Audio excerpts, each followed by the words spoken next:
Mi nombre es Enrique Mario Fuchman, más allá que también muchos me conocen como Quique por Enrique o como Cachito, que fue el nombre que me pusieron mis compañeros allá por el 75, en eso de tener seudónimos para que las fuerzas represivas no nos pudieran ubicar. Vengo de una familia que podemos decir que tiene dos vertientes, en el sentido de que mis padres eran por un lado trabajadores, y junto con ellos es una familia de origen judío, hebreo. Mis abuelos fueron inmigrantes. Mis abuelos paternos venían de la colonia rusa, mis abuelos maternos de Polonia.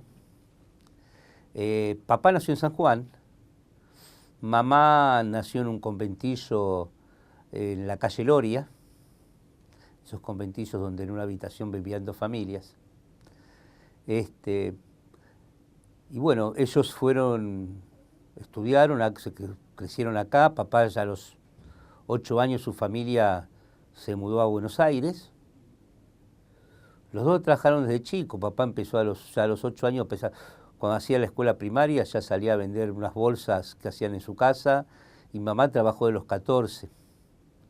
Porque eso de que las mujeres trabajan ahora es cierto por la mitad. Las mujeres de las familias humildes siempre trabajaron. Los dos hicieron la escuela primaria. Papá inclusive empezó a hacer ingreso en ingeniería antes de casarse.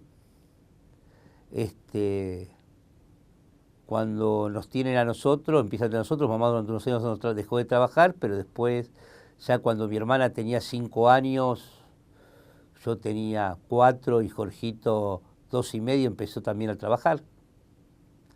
Nos cuidábamos, cuando quedábamos solos, nos cuidábamos entre nosotros, nos teníamos que cuidar, hacer las cosas, ya creciendo, ayudar en las cosas de la casa.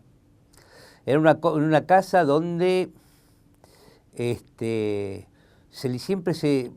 estudio fue una cosa muy metida, ¿no? Estaba esa cuestión de que si mis padres, que eran hijos de inmigrantes, habían llegado hasta donde había llegado a poder hacer una familia, alquilar una casa, pero una casa cómoda, con fondos. Nosotros que éramos sus hijos, si estudiamos, hubiéramos podido llegar mucho más lejos. El leer y estudiar era una cosa muy metida en mi familia. En lo particular, yo aprendí a leer a los 4 años, al lado de mi hermana estaba en primero inferior, y me puse al lado de ella cuando estaba aprendiendo a leer y ahí aprendí. A los 8 años desde los 8 años leo todos los días el diario. Nos regalaban muchas veces para los cumpleaños, nos regalaban libros. No había PlayStation, entonces nos regalaban libros. Pero hasta me acuerdo que en la escuela también nos regalaban libros. Entonces podemos decir que bueno, fuimos creciendo en eso, teníamos mucha facilidad para el estudio. Ya con Jorgito en la primaria éramos abanderados. En esto siempre tratar de conseguir lo mejor para sus hijos, más allá de que los dos trabajaban. Papá trabajaba, me acuerdo que yo empiezo la secundaria en Revlon, la fábrica de perfumes. Mamá trabajaba en una imprenta gráfica. En esto de tratar de que tengamos siempre lo mejor, fueron a pedir una beca en la ORT, para que yo estudiara ahí, pues quería seguir la escuela técnica. Posteriormente también Jorgito se sumó. Una beca que, podemos decir, en ese momento, una vez fue una beca, llamada una beca total, porque no pagamos absolutamente nada, ni siquiera el almuerzo. Había compañeros míos que pagaban todavía, la beca era más grande, porque hasta le daban el uniforme y los zapatos. Una tercera parte de la escuela estaba becada en ese sentido. Eran otros tiempos. No era el centro del comercio de la educación, ni la élite, sino también tenía hasta esa escuela, la escuela privada, tenía una función social. Y bueno, empiezo a estudiar ahí en la ORT, en el año 70. La primera fiesta, me acuerdo que todo el mundo queda un poco sorprendido, porque al lado del abanderado había un gurrumín de 1,50 m y pico apenas, de escolta, que como siempre cuando voy a dar un testimonio a las escuelas le digo a los chicos que no me maten, pero en primer año ya tenía 28-10 en el boletín. Pero no era porque la traga, sino por, vuelvo a decir, me era fácil en mi casa el leer, el estudiar, era una cosa de todos los días. Papá, quizás porque papá y mamá leían mucho. Yo los fines de semana salía. A los 13 años me fui a campamento de mochila en Córdoba, a Córdoba sin mis hermanos, y sin mis padres, con mis compañeros de la escuela. Ya cuando yo tenía unos 9, 10 años, papá y mamá nos mandaron a una colonia en Córdoba 25 días. O sea, teníamos toda una cantidad de libertad de los fines de semana, cuando estábamos en la primaria íbamos al kinder. Ya en la secundaria, a partir del viernes de la noche, no nos veía nadie, hasta el domingo al mediodía, que sí, eso era así sagrado. El domingo al mediodía había que estar en casa. Al almuerzo el domingo, desde que éramos chicos, siempre fue sagrado. Esa cosa que la televisión lo retrató en la familia,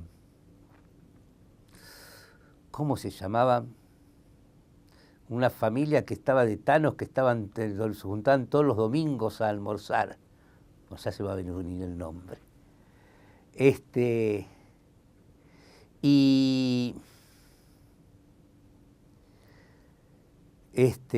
¿Tu familia tenía algún tipo de acercamiento a la política? ¿Era una familia politizada? Era una familia politizada. O sea, del lado de la familia de mis padres, de papá, mis abuelos no eran más de una familia conservadora. Dentro del judaísmo, podríamos decir una comunidad tradicional. Ninguno fuera religioso, pero sí tradicional. Del lado de mamá, no. Mis abuelos, el hermano, en Polonia habían participado. Habían militado lo que en esa época era el partido, porque no existían, estamos hablando a principios del siglo XX, las 500.000 facciones que después la izquierda tuvo y hoy en día tiene en el mundo. En ese momento era el partido. Cada lugar tiene un nombre, pero era lo que respondía a la Internacional Socialista, que era la que habían creado Marx y Engels. En su momento mi abuelo llegó a ser el secretario general de su pueblo, del partido. Y un día que estábamos ordenando la casa porque se iba a vender, ya estaba, mi abuela falleció muy joven, en 64, mi abuelo después todavía solo, era sastre, pero ya tenía edad, 80 años, entonces se iba a vivir a la casa de mi tía. Entonces se vendía el departamento y yo lo fuimos a ordenar con mamá, con papá, y me encuentro con un libro que habían hecho en yiddish sobre los personajes de su pueblo. La primera hoja era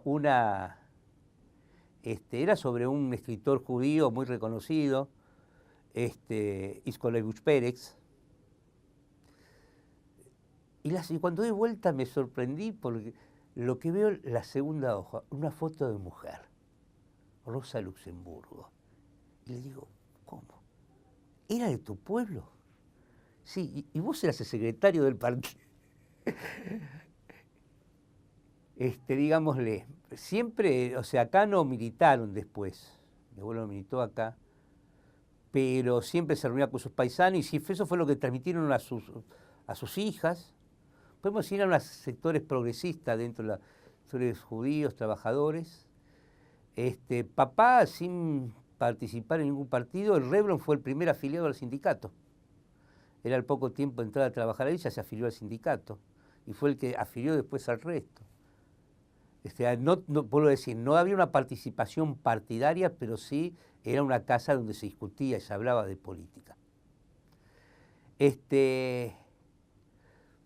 Para dar un ejemplo, me acuerdo cuando a mi hermana cumplió está bien, cuando unos chicos te dan siempre los mismos libros, ¿no? Los Tres Mosqueteros a los varones, Mujercita le dan a las chicas, pero a mi hermana cuando cumplió los 14 años le regalaron La Madre de Gorky,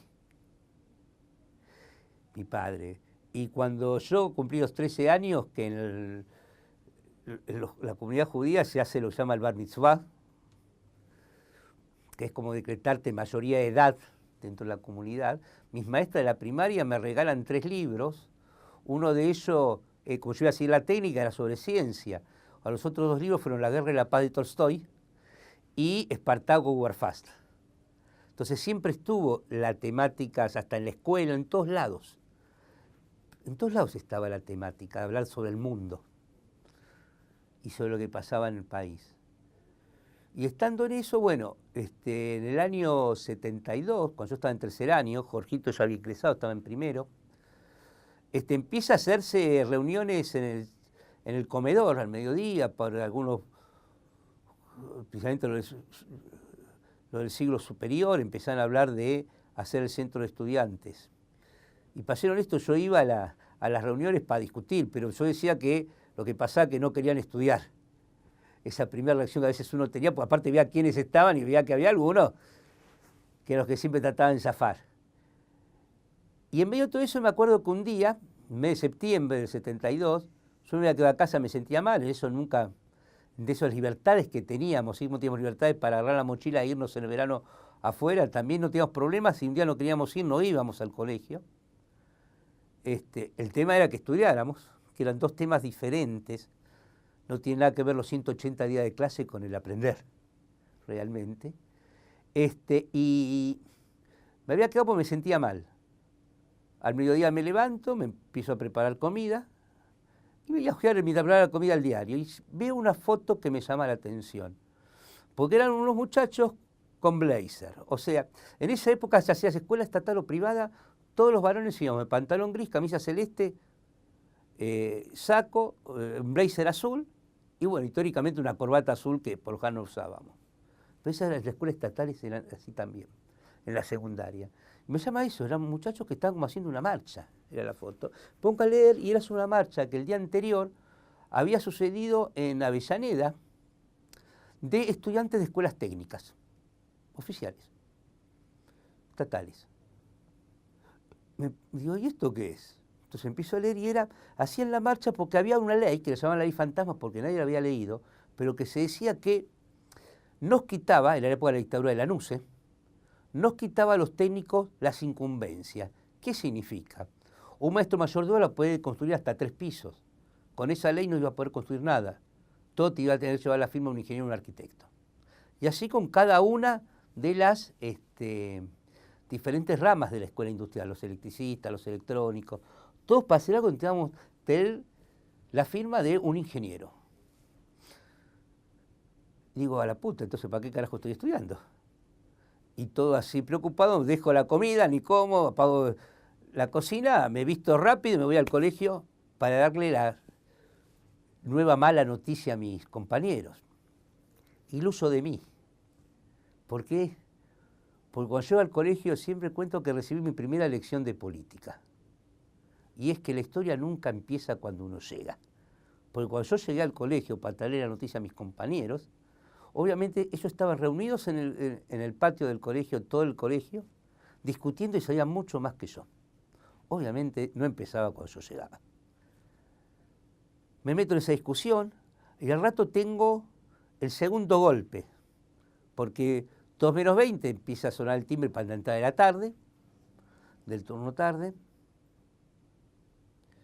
Suena el timbre, suena el teléfono, nosotros seguíamos ahí, 2 menos 10, 2, a las 2:30 aparece el vicerrector, y cuando él viene, se empieza a dirigir directamente hacia el centro de la asamblea. Y en eso se paran los muchachos de 6º año y empiezan a caminar hacia él. Y de golpe, cuando los ve, se frena, y antes de escuchar algo empieza a caminar para atrás y sale corriendo, casi caminando para atrás. O sea, todo lo que es la imagen del poder en ese momento se me vino definitivamente para abajo. Eso fue mi segunda lección, en apenas menos de 1 hora, de que es posible, si todos estamos juntos, es posible enfrentar a todas las estructuras de poder. Bueno, sin entender todo eso es obviamente siempre es algo que uno con el paso del tiempo lo va entendiendo. Después de eso nos vamos a las aulas para elegir delegados, y para sorpresa de todo el colegio, los Fuquis, por lo decían a mí decían Fuqui por el apellido Fuckman, y a mi hermano Fuquito, por el hermano menor de Fuqui, los Fuquis fueron elegidos delegados. Mi hermano en 1er año y yo en 3º. Habiendo en el caso particular del 3er año, otros compañeros míos que ya participaban en política. Y la pregunta siempre uno se hacía, ¿por qué lo elegían a uno? Y se unieron 2 temas de eso. El primero de ellos fueron los 2 temas que unieron bien. El tema del compañerismo y el tema de ser buen alumno.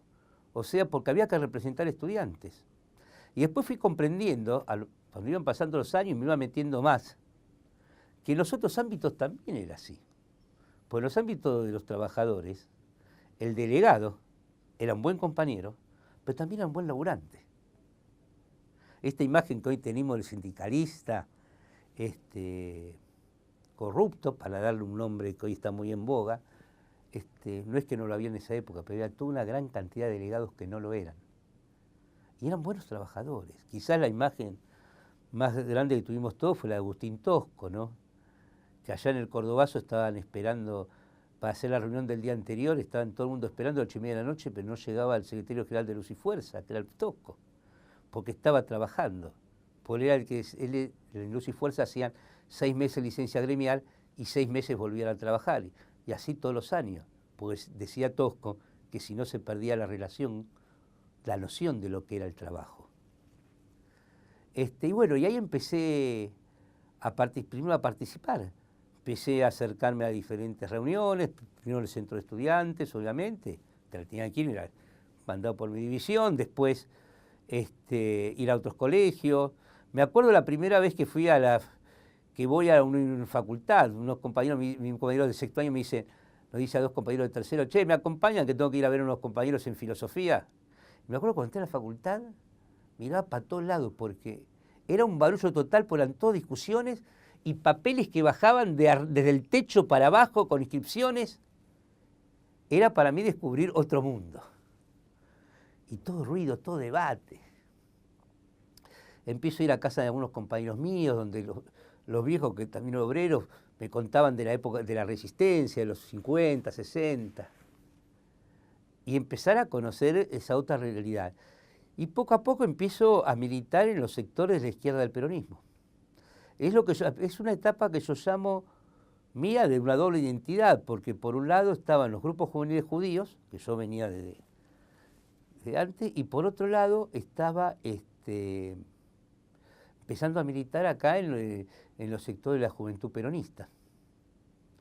Hasta que en un momento yo me voy a vivir a un kibutz, a una granja colectiva en Israel en el año 75, fin de 74, y cuando vuelvo de ahí digo, mi lugar es acá en Argentina y la lucha la voy a llevar adelante acá, por construir ese mundo del cual todos soñábamos, de hombres y mujeres libres, esa idea del hombre nuevo que tenía el Che, bueno, construirlo acá en Argentina. Y ahí ya resuelvo ese tema y empiezo a full a militar acá en Argentina. Y el peronismo. Mi hermano lo mismo, Jorgito venía acompañando también haciendo todo este proceso. Ruth, mi hermana mayor, nunca participó así en política, pero es como yo siempre digo, que es una deuda que uno siempre ha tenido tanto con mis padres como con mi hermana. Creo que todos los que hemos militado la hemos tenido, ¿no? Y seguimos militando, que es con nuestra familia, ¿no? Porque tienen que bancar las decisiones que nosotros tomamos.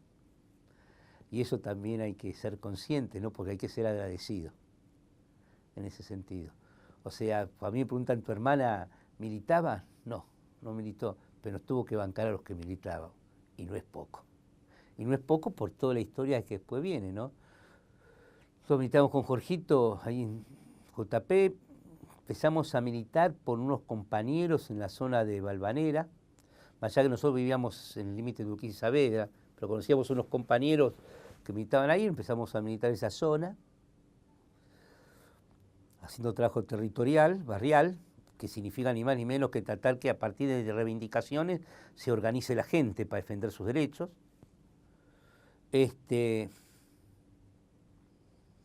de formar una sociedad de fomento. ¿Qué recepción tenían de la gente? Era bastante buena. No sé si ustedes conocen México, la plaza que está en México y Saavedra, en la esquina. Bueno, eso tenías el Beltrán, que era la escuela que sigue estando por la Independencia, el CONE no existía, todo el resto era un patronato. Todas esas 2 manzanas eran esas famosas herencias que se dan para que sea una escuela, un patronato, y que después de tantos años el patronato se tenía que dejar los 100 años y hacerse una plaza. A los 100 años el patronato se dejó y la plaza nunca se hacía. Entonces un día con vecinos, nos hacemos una asamblea con vecinos de la zona, en la esquina de Saavedra e Independencia, de Saavedra y México, y tiramos. Se decide tirar abajo la pared, ingresar y empezar a hacer la plaza. Y la hacíamos con los vecinos que vivían en 200 metros a la redonda, concretamente. Y trabajamos ahí sábado y domingo haciendo la plaza, limpiando primero todo el terreno, y después ir haciendo las plazas, tratando de conseguir donaciones de juego, etc. Cuando vino los milicos, justo estábamos en esa, por ejemplo, en esa tarea, cuando se da el golpe de Estado, decidimos en un tiempo seguir trabajando ahí algunos compañeros, nos sentíamos seguros, hasta que finalmente, no por esa tarea, pero sí por otras actividades, caen unos compañeros, irresponsable David, y se decide por un tema de seguridad levantar la plaza. Por otro lado, posteriormente los militares son los que, viendo todo el movimiento que había, porque había una de básica que tiene una canchita de fútbol a la vuelta, la Mario Brien, y deciden tirar todo abajo, lo habíamos hecho, y hacer la plaza que hoy todo el mundo conoce, que va todo por Jujuy, México, Saavedra. Pero eso lo empezamos con los vecinos a realizar. Bueno, te contaba, estuvo esa primera, nosotros hasta el mes de mayo lo del golpe lo teníamos presente, porque aparte de todas las medidas de seguridad se habían, obviamente, hecho un poco más rigurosas. Pero nuestra zona venía bastante sin demasiados problemas, hasta que en el mes de mayo empiezan a caer compañeros. Hubo que empezar a bancar a las familias también de los compañeros. Me acuerdo que, por ejemplo, cuando cae David, como digo que es responsable mío, cuando llego a la noche a casa me encuentro que estaba la madre de David. ¿Qué había pasado? David era el único sostén de su madre, era la única familia que tenía su madre. David se levantaba a las 4:30 de la mañana para tomar unos mates primero con su madre, se levantaba antes para tomar unos mates primero con su madre y para después irse a trabajar. Y lo hacía eso porque después su madre durante el día iba a estar sola. Entonces él se levantaba antes para tomar esos mates con su madre. Entonces aprovechando los compañeros con que iba a tomar mate la madre esa mañana, si David no estaba, había caído. Y un compañero me parece dice, bueno, que vayan a la casa llevemos a la casa de Cachito, que los padres ahí la van a contener. Y bueno, y ahí estuvo la madre, hasta que se le pudo encontrar a otro lado. Seguimos ahí militando. En mi casa empieza a funcionar primero una imprenta sindical y después va toda la imprenta de Sur Capital, hasta que el 19 de agosto del 76, casa cae.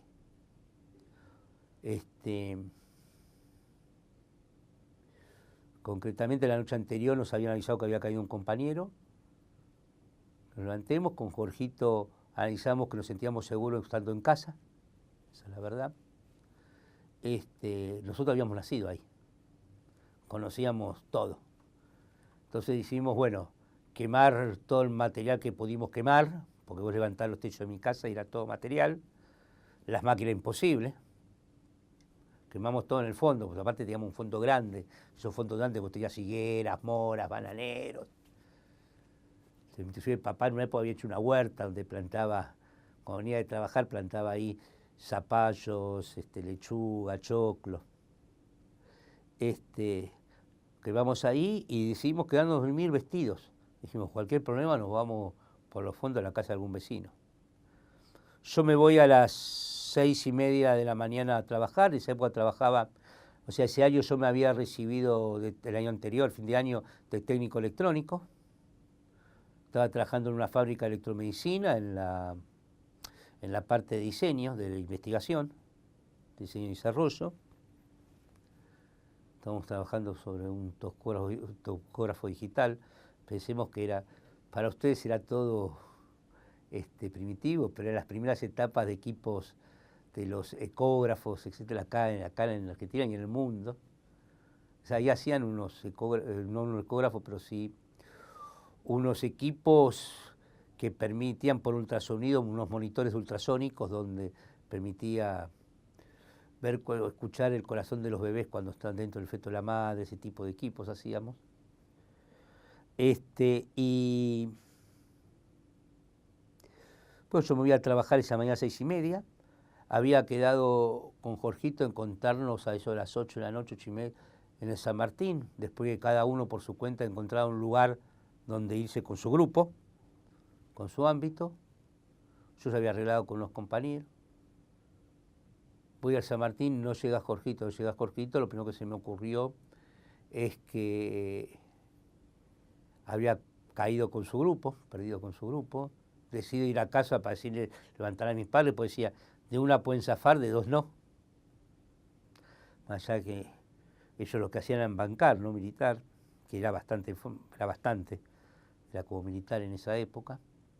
Cuando estoy para casa, estoy llegando, no me gusta lo que veo un coche parado en la puerta de casa, había que yo no conocía, la luz prendida del pasillo, todas esas cosas. Pues yo conocía los coches hasta de los, no solo los vecinos, sino los amigos, los familiares, los vecinos. En esa época los coches no eran tanto como ahora. Y decido irme con toda la sensación de que había perdido a toda mi familia.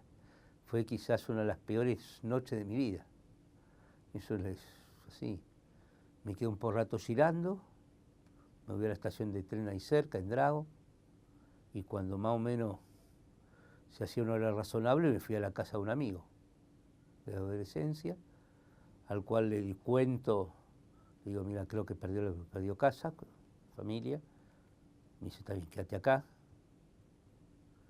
Él después, a la mañana temprano, tenía que ir a trabajar, entonces en un edificio de departamento vivía otra amiga, me fui con ella,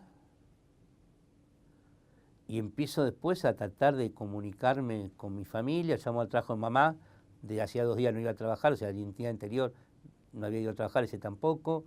Papá en esa época había dejado la fábrica, tenía un tallercito de radio y televisión y electricidad. Llamo al garaje al lado, lo mismo. Yo dije, chao, perdieron todos. Y en eso ya era cerca del mediodía, lo único que se me ocurre era llamar a una vecina, de esas vecinas que a uno lo vio nacer. La llamo, me atiende Fina, el teléfono, y le digo, Fina, ¿puedes ir a casa a llamar a mamá? Digo, papá. Me dicen, Enrique, no sé si, creo que no están. Le digo, Fina, anda, que tienen que estar. Por lo que después me enteré, habrá ido Fina con un miedo tremendo. Creo que fue porque me conocía desde que nací. Habrán pasado unos 5 minutos y en eso escucho del otro lado de la voz a mi madre. ¿Qué había pasado? Al rato, después que yo me voy, a los 10 minutos, empezaron a tomar, empezaron a acercar toda la manzana, no dejaron salir a nadie de las 2 manzanas, la manzana mía y la de enfrente, o sea, la gente no pudo ni siquiera ir a trabajar ese día. Tomaron las casas de al lado y con apoyo helicóptero entraron a casa. Claro, lo que menos iban a imaginar, ellos pensaban imprenta sindical de Montoneros, un búnker, lo que menos iban a imaginar que era una casa de familia. Más papá me cuenta como anécdota, ¿no? Que cuando él escucha que entran gritando, entréguense, que están copados, sale y ve a un tipo en el medio del plato con una pistola. Era esas típicas casas que vos veías, tenía un pasillo, después un patio grande, las habitaciones todo alrededor. Y papá, en calzoncillo, con la máquina de afeitar en la mano, lo confunde con un compañero y le dice, ¿por qué no se dejan de joder? El primero que se dio cuenta fue el perro, que no era un compa. Pues empezó como loco a ladrar. Y el milico, desesperado, porque se vio en medio del patio, dijo, acá me cagan a balazos. Empezó a gritar, entréguense que están copados y agarre ese perro porque lo mato. Medio surrealista, mi padre me contaba que era eso. Bueno, los metieron a todos en una habitación, estaba Jorgito ahí también. En ese momento iba a cumplir la semana siguiente 17 años. Había materiales de químicas, todo ahí. Él dice, soy estudiante de química, cosa que era cierta, por eso estaba todo eso. no iba a decir para que eran para otras cosas, parece la cara de nene que tenía que se la creyeron, pero todo muy raro porque estaban las máquinas. Por lo tanto, si casa fue cantada como imprenta, no había duda, y papá y mamá diciéndole que esos eran materiales que yo costaba en compra y ventas y las tenía para eso, o sea, sabían que les estaban mintiendo. A pesar de eso, dan la orden de no se toca la patota, pues viejos cuentan que había dos grupos, uno que conducía y otro la patota. La orden de la patota no tocan a nadie. Estuvieron ahí un día y medio esperándome. Y al otro día, y así, y unos 20 minutos antes que yo llame, se habían ido. Fue casi un volver a vivir de todos. Bueno, y continuamos, obviamente mi familia se tuvo que ir de esa casa, de donde ya vivíamos hacía 20 años, de poco antes que yo naciera.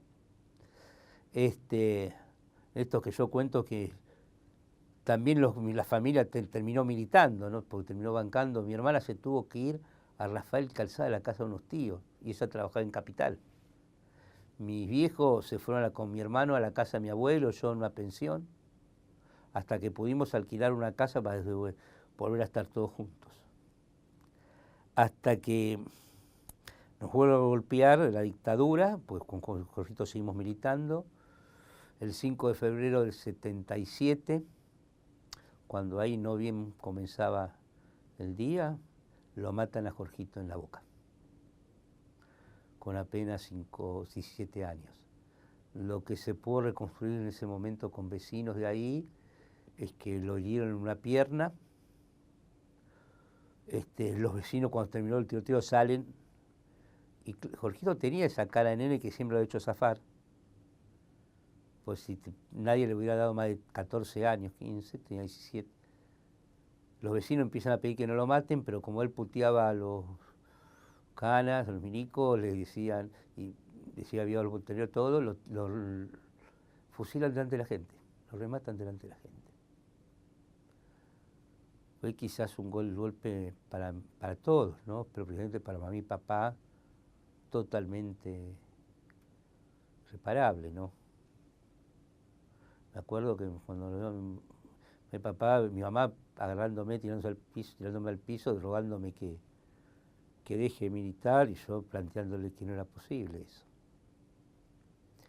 De los llantos, todo. En eso ellos tienen que ir a la casa, pues la policía le dijo que iba a hacer un allanamiento en casa.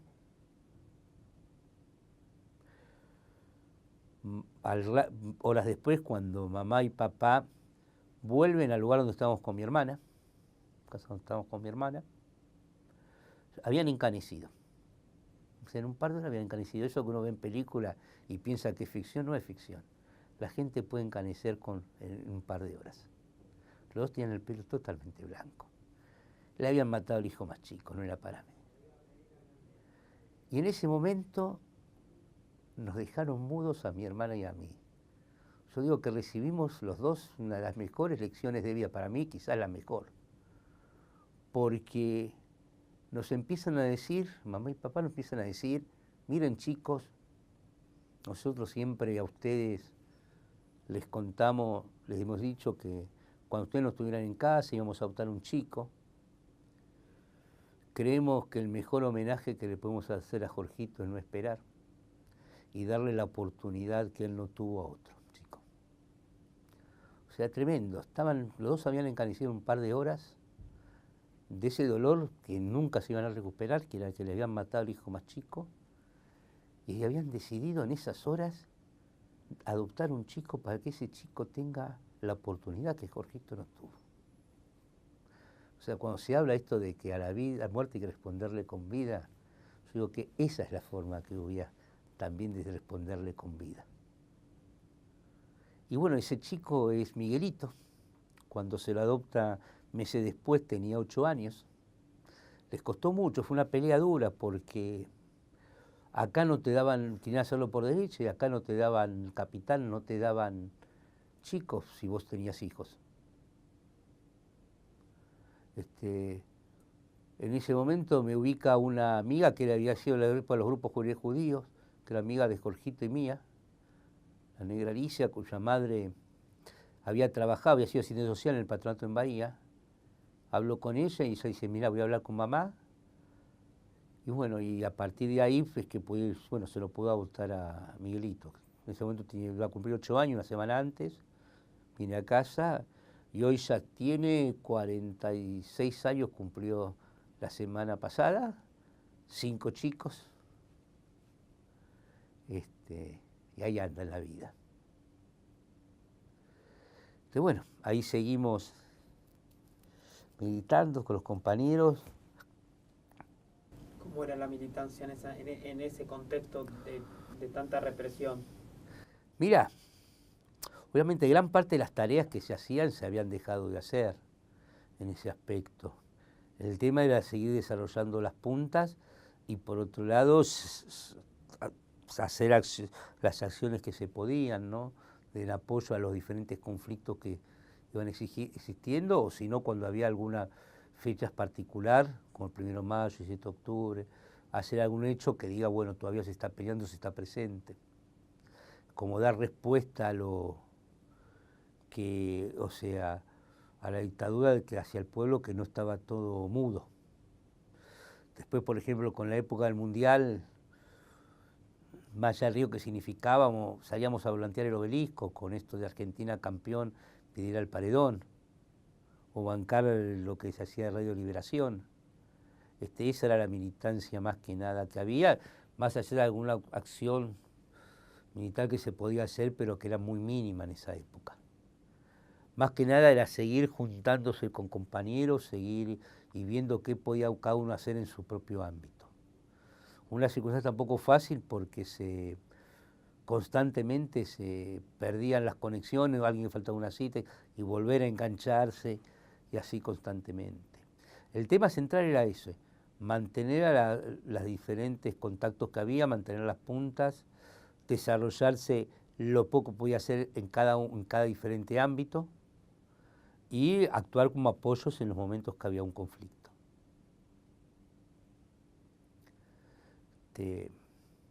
Antes de eso, obviamente, teníamos diferentes, hasta el 77, con Jorgito, él era estaba estudiando química, el mejor alumno que había de química, yo técnico electrónico, bueno, dábamos apoyo a diferentes grupos desde nuestros propios conocimientos, ¿no? Y ahora eso después se fue casi achicando más, e inclusive porque muchos compañeros, parte de la estructura había salido del país. Nosotros éramos la parte que se había quedado justamente para actuar como retaguardia de cuando volviera el resto de los compañeros. Finalmente, a fines de octubre, principio de noviembre del 78, empiezan algunos compañeros, yo me entero recién el 18 de noviembre, cuando voy a ver a una compañera que había tenido familia, con Liliana, con la cual habíamos estudiado, hecho toda la secundaria, habíamos empezado a militar juntos. Ella recién en el juicio, de ESMA declaraba que cuando yo la voy a ver y me entero que habían ido compañeros, le digo, ¿qué estamos haciendo acá? Porque algunos de los compañeros se podían ubicar la casa. Entonces decidimos en ese momento que yo me vaya de ahí, pues no lo esperaba su compañero, ella esperaba a su compañero y se iba a ir también. Y no bien ella estaba en la casa de sus padres, ahí en la calle Muniz y San Juan, y no bien llego a San Juan y Avenida de la Plata, se me tiran encima 3 personas, imagínense con mi estatura que se me tiren 3 personas encima. Caigo rápidamente al piso, me esposan, me suben a un Ford Falcon cremita claro, casi blanco, parte de atrás.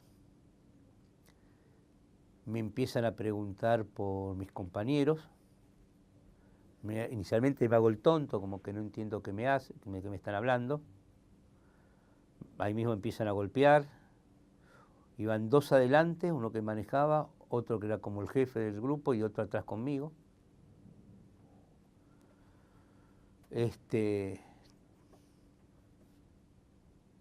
Y el que va atrás empieza a golpear, me empieza a quemar con un cigarrillo los brazos.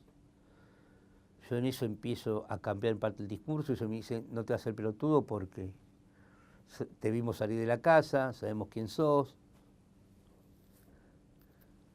Si nos ayudás a tus compañeros no le va a pasar nada, a tus amigos no le va a pasar nada.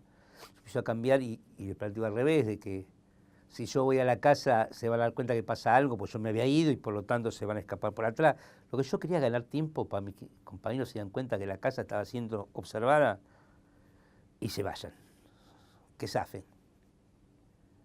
En eso el coche entra a un garage, bajan a hablar con el tipo encargado del garage.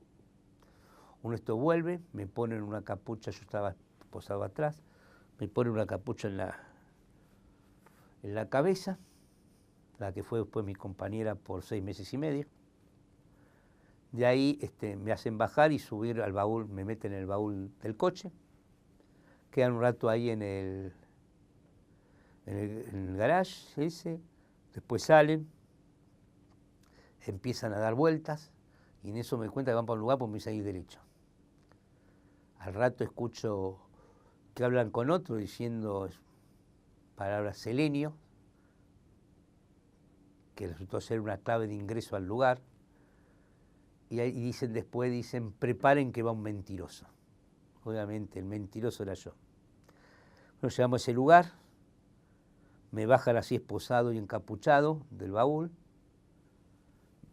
entran en un edificio que me hacen bajar unas escaleras, realmente me hacen sacar la ropa y me atan en una cama y me empiezan a aplicar picana eléctrica. Me estaban dando de bienvenida a la Escuela de Mecánica de la Armada, lugar en el que estuve en total 15 meses secuestrado.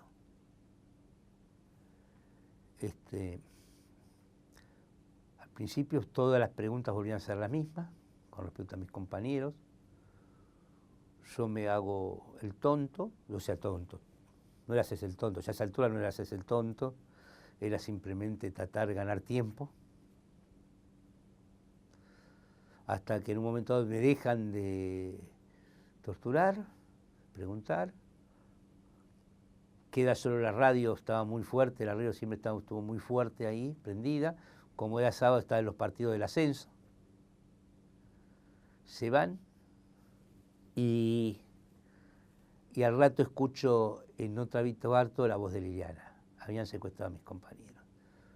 Mi desesperación fue tremenda porque dije, primero, pueden fácilmente corroborar que yo les estaba mintiendo, pero más que nada por eso, habían caído. No había servido mucho el aguantar.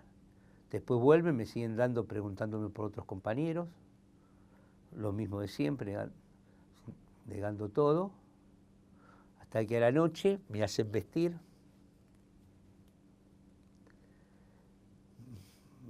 Hasta en ese momento, cuando empiezan a picanear, me habían puesto un antifaz, de vuelta toda la capucha, la esposa delante, me sacan a un pasillo, me hacen sentar en un banco largo, cara contra la pared, un pasillo al que ellos le llamaban la vereda de la felicidad, porque era un pasillo entre diferentes habitaciones, puertas de diferentes lugares, y le decían el pasillo de la felicidad porque ellos decían que nosotros íbamos a encontrarnos con nuestra felicidad cuando entramos en ese pasillo, la sala de tortura. Esa es la ironía de la patota de la EMA. Estoy ahí sentado hasta que en esos viene un guardia y me dice, ¿querés comer? Y yo le digo, ¿y si hay? Pero mirá que solo tenemos sándwich milanesa. Está bien, ¿cuál es el problema? Imagínense la charla. Uno secuestrado, sentado en un banco, esposado, capucha, abajo tabique, y el guardia vestido de verde parado al lado. No, el problema que hay es que no vas a poder tomar agua. Está bien, no hay problema. Pero mirá que solo es sándwich milanesa tenemos. Está bien, ¿y? pero no vas a poder tomar agua por un par de días porque tenés el cuerpo cagado de electricidad. Está bien, comeré y no tomaré, pero es agua y milanesa, pero yo tengo hambre. Pero finalmente viene y me trae un sándwich milanesa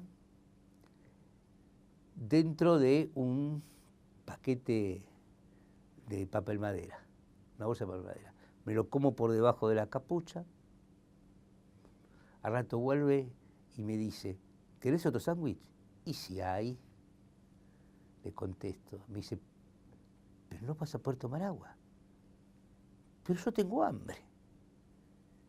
Y ahí me comí otro sándwich, después ya quedó la anécdota, ¿no?, de que entre sesión de tortura y sesión de tortura, Cachito se comía un sándwich de milanesa. Yo digo que es las cosas que hacemos para demostrarnos, que en el momento no lo pensás, ¿no? Pues todo lo que somos capaces de hacer para seguir vivos, sin violar nuestros principios éticos. Que en ese momento significaba que lo que uno haga no permita que caigan otros compañeros. A partir de ahí todo lo que hacemos para sentirnos que estamos vivos, hasta en las peores circunstancias. Bueno, he estado ahí 2 o 3 días, finalmente me ponen grilletes en los pies, continúan las torturas, continúan esos 2 o 3 días, empiezan a llamar el submarino seco, el submarino húmedo. Me empiezan a dar delante de otros compañeros como forma de torturar a otros compañeros. Hasta que después de 2 o 3 días me ponen grilletes en los pies, me suben a un 3er piso, el guarda golpea la puerta, abren de otro lado y hay una mesa con otros guardias y le dicen, bueno, vos sos el 252.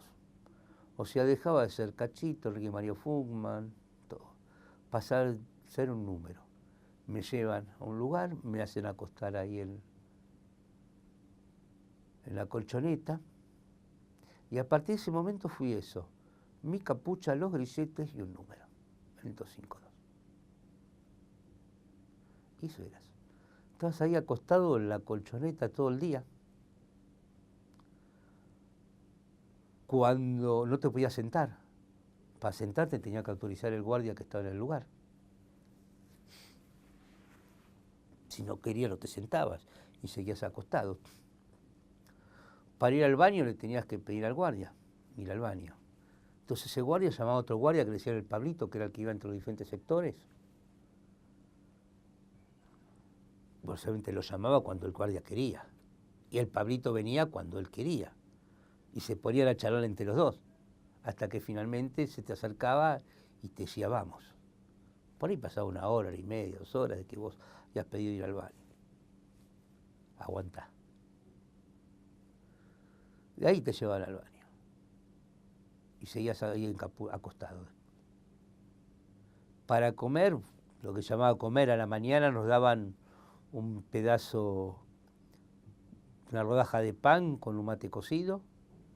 Al mediodía, un sándwich que era así, no más grande que esto, con una feta de carne, que es pedazo más que feta, pedazo de carne, quemado por fuera y crudo por dentro, una naranja y un vaso de agua. A la tarde igual que a la mañana, a la noche igual que al mediodía. Lo necesario para mantenerte. Lo tenías todo que comer por debajo de la capucha, nunca te la podías sacar. Cuando te terminabas de comer te tenías que volver a acostar. Si no, venía el guardia y te decía, ¿qué pasa que no estás acostado? ¿Qué estás haciendo? Y podías recibir cuando te acostabas la bota del guardia en la cabeza.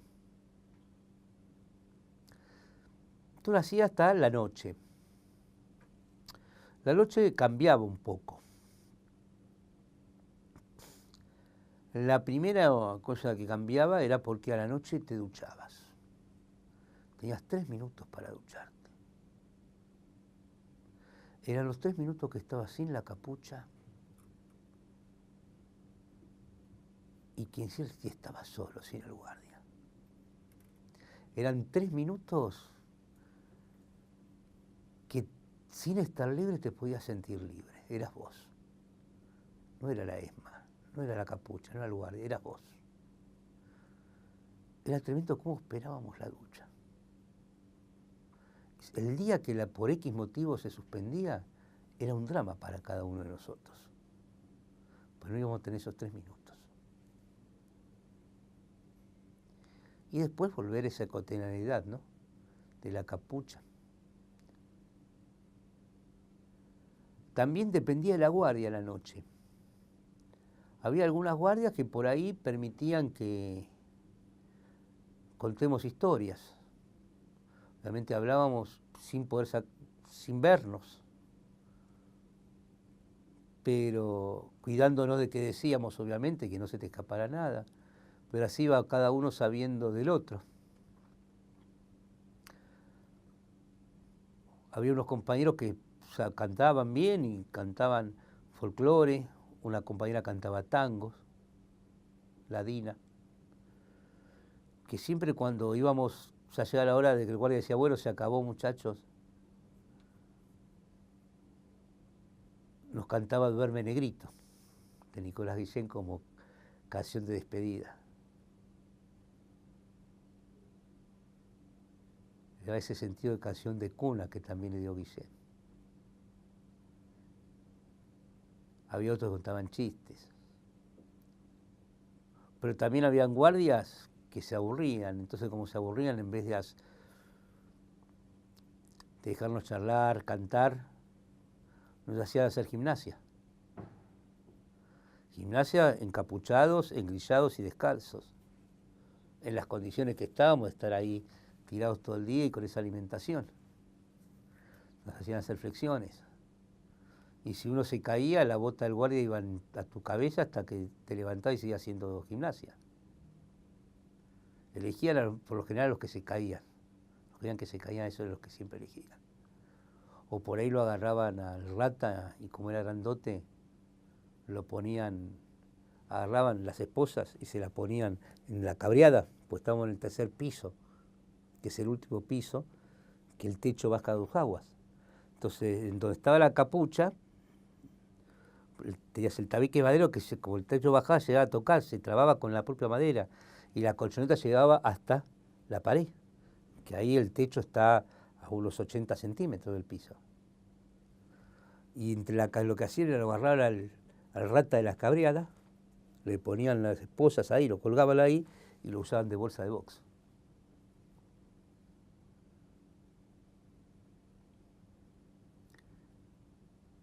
Entonces las noches iban entre los cuentos, las canciones, las bolsas de box, la gimnasia, la ducha. Y después volver a esa normalidad de la capucha. En Navidad rompieron con la rutina para Nochebuena. Eran gente cristiana que consultaba con el cura qué hacer. Entonces esa noche nos dieron pollo, para que comamos con la mano, eso sí. Y para medianoche, en unos vasos, esas copas de plástico finas imitando a las copas de cristal, nos dieron sidra para que brindemos con el compañero del lado. Y después volver a la capucha.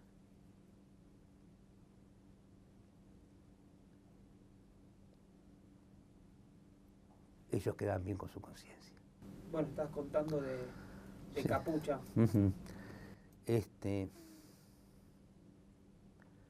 Bueno, a fines después de Año Nuevo, en enero, a mutuarios nos llevan a Capuchita, que era lo mismo que Capucha, a diferencia que el lugar más chico era donde estaba el tanque de agua. O sea, en el centro de ese 3er piso había una escalera que llevaba a un lugar pequeño que estaba el tanque de agua porque estaba por encima, obviamente, de todo el resto del edificio, que había encerrado, ese lugar estaba cerrado, y ahí también había armado lo mismo que abajo, tabique de madera, colchoneta, tabique de madera, colchoneta. En un momento dado, quedamos 6 compañeros solos ahí, el resto de los compañeros los habían bajado al trabajo, a hacer trabajo esclavo. ¿Qué significa esto de trabajo esclavo? O como quizá diga un compañero de estado de esclavitud, ¿no? Ellos te decían, ya al poco tiempo que estabas ahí chupado, que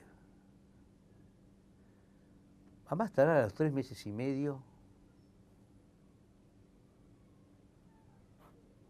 o te bajaban a realizar algunas tareas que ellos te daban, o te mandaban a unas granjas en el sur de rehabilitación. Las tareas, ¿qué era esto de las tareas? Algo que yo vi mucho después, ¿no? Hubo compañeros antes que nos chupaban nosotros, viendo que había necesidad, que algunos de ellos tenían por más era necesidades de políticas. Entonces él dijo que había compañeros que tenían capacidades que les podía servir. Entonces, que pudieran hacer diferentes tareas ahí adentro. Y entonces había compañeros que les daban para hacer diferentes tareas. Por ejemplo, había compañeros que hacían documentos, te obligaban a hacer documentos. ¿Qué significa? La cédula de identidad, el pasaporte, carnet de conductor, la tarjeta de latina, tarjeta de identificación naval, carnet de policía, lo que vos quisieras. En una época se llegó hasta hacer en la ESMA billetes chilenos para la guerra, cuando se hablaba de la guerra con Chile en el 78, billetes chilenos falsificar para como una parte de una guerra, de una acción de guerra, inundar de billetes falsos Chile. Los compañeros lo que te decían era, esto no significa que vos estés entregando a nadie, pues no entregas a nadie. Nada más significa que te puedes salvar haciendo estas cosas que son negocios de ellos. Y las granjas del sur nunca existieron. Las granjas del sur son los traslados y los vuelos de la muerte.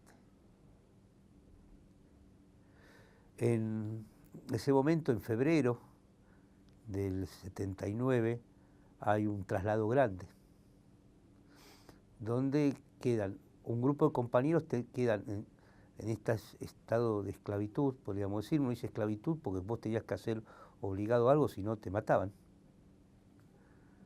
Y por el otro lado, y el resto fueron trasladados, nunca más los vimos. Y quedamos ahí en Capuchita 6 compañeros, nada más. Claro, se habían cumplido en cierta forma 3 meses de que a mí me habían secuestrado, 2 meses y medio, 3 meses. Me han secuestrado, se daban los tiempos que ellos decían. Y que habíamos caído gran parte de lo que quedaba de capital, de Montoneros.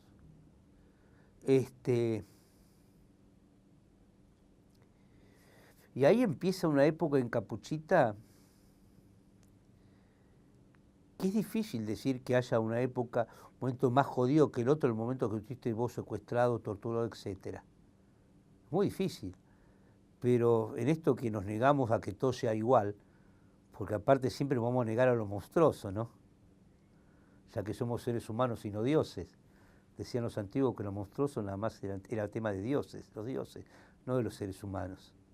Entonces tratamos de mensurar todo. Entonces uno quiere mensurar qué día fue más jodido que otro y qué día estuvo mejor que otro, cuando realmente no hay forma de decir que en esos 15 meses que estuve secuestrado un día mejor que el otro, peor que el otro. Pero esto tratar de mensurar empezó una etapa muy, muy jodida para nosotros ahí en Capuchita, porque empezó una etapa de castigo constante. Así que digo castigo constante.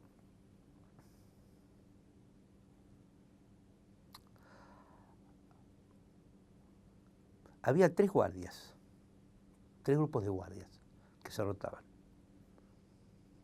Un grupo de guardia no daba ni dejaba dar. Otro grupo de guardias no daba pero dejaba dar. Y otro grupo de guardia daba. Todo muy organizado, podríamos de alguna forma decir. ¿Qué significa dar?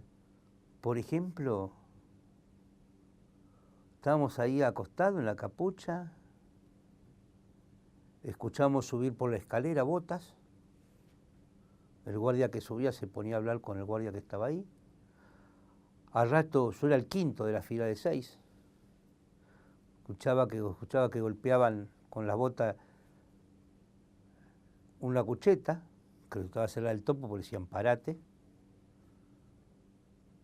Entonces vos sentías los grilletes del topo clac, clac, clac, y te lo imaginabas al topo pararse. Porque los sonidos y las sombras pasaron a ser tus imágenes. Pues en todos esos meses, tus imágenes dejaron, vos no tenías la capucha siempre. Entonces, ¿cómo distinguías las cosas? Por sonidos y por sombras. Conmigo a veces los guardias se reían, jugaban, porque cuando yo decía ir al baño, tenía que esperar todo lo del Pablito. Venía el Pablito y me decía, ¿y por qué haces que no vas al baño? Y yo con la capucha podía ir al baño, ir y volver y acostarme en mi colchoneta sin equivocarme. Es que distinguía las formas. Las formas para mí, o sea, las sombras, tenían casi la forma perfecta. El sonido también. Para mí todos los sonidos son iguales. En esa época, cada sonido era una forma. Entonces, cuando escuchaba los grilletes del topo, el clac clac de levantarse, veía al topo ahí levantándose. Que el topo era un tipo grandote, pesado.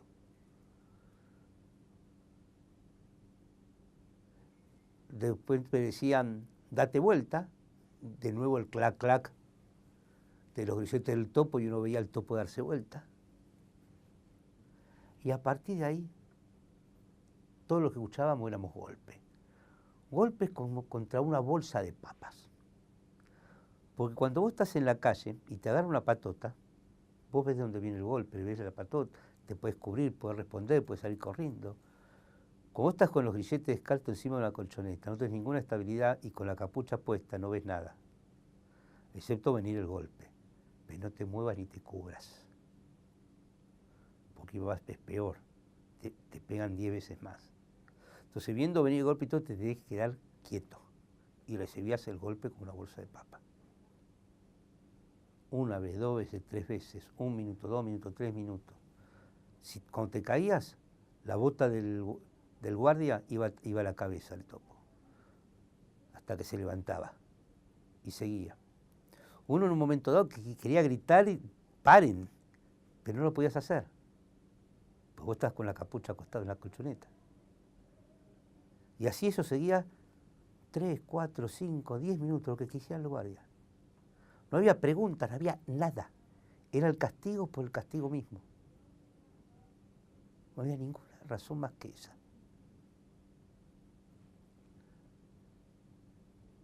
Quizás el guardia que no participaba en la tortura se sentía parte del grupo torturador, dándote ahí.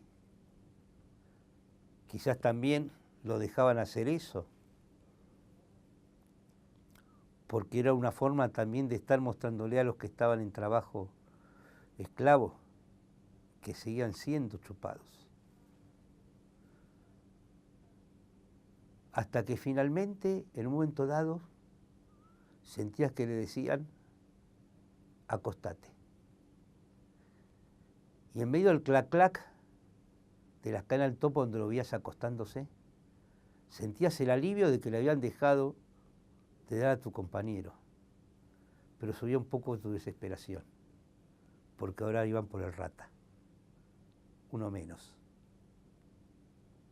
Cuando le daban al taita, a Mario Straseri, que estaba al lado mío, la desesperación era total. Primero porque quería ya no gritar, saltar para que no le den. Ahora, en el momento que le dejaban de dar al taita, no había diferencia entre el alivio que le dejaran de dar a tu compañero y la desesperación que el siguiente eras vos. Y si por algún motivo te puenteaban, no había alivio, pues la desesperación era que le daban a otro compañero, por él y por vos. Cuando íbamos al baño, abajo de la escalera, cada vez que volvíamos, nos daban. Si íbamos una vez al día una vez, dos veces, tres veces. Cada vez que íbamos, cuando íbamos, nos daban. Así era 2 de cada 3 días. Solamente en la guardia, que no daba ni dejaba dar, no recibíamos castigo. En una de esas guardias le pedimos al guardia que nos deje hablar un rato entre nosotros delante de él, para ver qué hacíamos. Y decidimos no ir al baño durante todo el día, solamente en el momento de la ducha, para disminuir un poco el castigo, el nivel de castigo. Era mejor bancarte no mear, no cagar, que te estén dando cada vez que ibas al baño. En eso caen un grupo de compañeros y compañeras. A los compañeros los suman a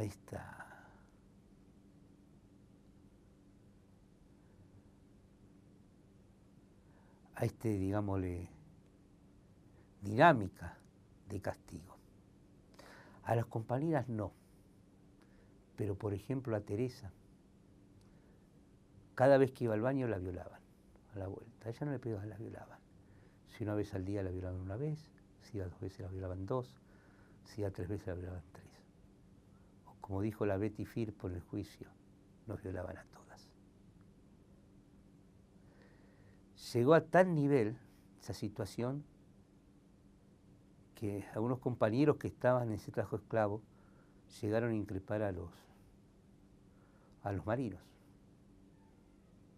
Se generó un conflicto adentro, que terminó haciendo de que finalmente se separara parte de esa guardia y se suspendiera por ese tiempo, por un tiempo, todo el castigo. De ahí, bueno, continuamos en Capuchita, un tiempito más. Después nos bajan al sótano porque estaban haciendo las reformas, venía la Comisión Interamericana de Derechos Humanos y hicieron varias modificaciones, pues ya había denuncias en el exterior sobre el funcionamiento de la ESMA. Entonces empezaron a hacer los milicos ahí reformas para que no coincidiera con lo que los compañeros que están haciendo la denuncia, que han sido compañeros que habían sido liberados, coincidiera el lugar.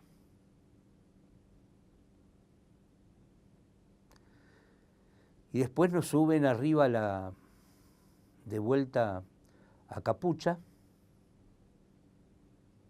Ahí ya el castigo no había, físico, más allá de la tortura que es tener la capucha y estar secuestrado.